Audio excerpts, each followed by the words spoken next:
It will soon be mandatory for parents to maintain their children after age 18 if the child is enrolled in an education or training program.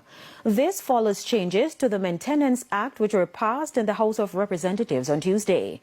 Now, under the 2005 legislation, even if a child is still in school, a maintenance order cannot be granted if they are over 18 years.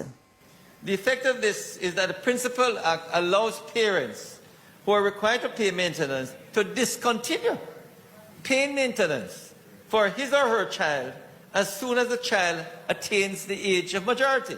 The amendment to the Maintenance Act seeks to allow for a maintenance order to be granted by the court if that child attains the age of 18 years for the purpose of engaging in a course of education or training, whether or not an order of maintenance had been issued prior.